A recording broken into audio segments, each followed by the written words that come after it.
Thank you everyone for being here. My name is Dr. Maha Hilal and I'm the co-director of Justice for Muslims Collective. Yesterday, as you all know, this country celebrated July 4th, the day the United States declared independence from Great Britain. If we believed the stories we were told about who came to the United States and the values this country were built on, we wouldn't be standing here today.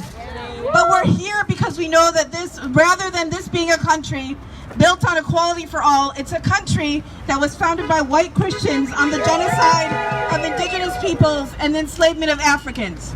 Moreover, we're here because it's not the indigenous community who decided immigration was a crime, but rather white supremacists who stole land only to adjudicate who could exist on its bloody soil, something that is happening to this day. And while 242 years have passed since the Declaration of Independence was signed with the words, "All men are created equal," we know these words still ring painfully hollow. Immigrations and Customs Enforcement was created in 2003 under the Department of Homeland Security.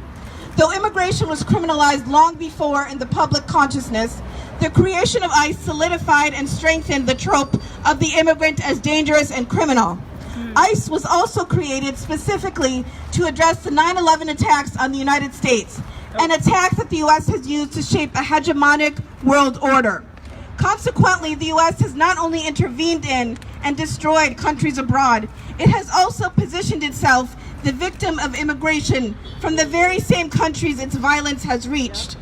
In the dominant narrative, the U.S. is the victim, despite destructive economic policies in South and Central America and dropping bombs on Muslim countries with no remorse for the loss of civilian life, callously referred to as collateral damage.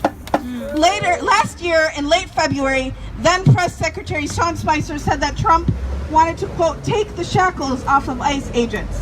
In other words, Trump wanted to further deregulate an agency that has already existed with almost completely unchecked power.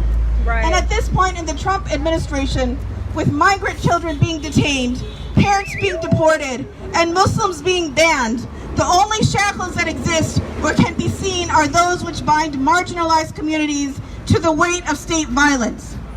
Part of sustaining this violence comes from the dehumanizing language on immigrants, including attributing particular crimes to immigrants, making immigration contingent on communities serving as a means to the U.S.'s national security ends, and those which position immigrants' value in terms of productivity.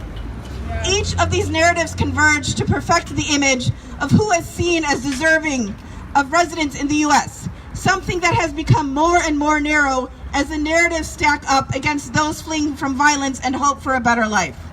This is only one reason why we must reject these problematic narratives that define the immigrant community through the lens of white Christian supremacy and hegemony.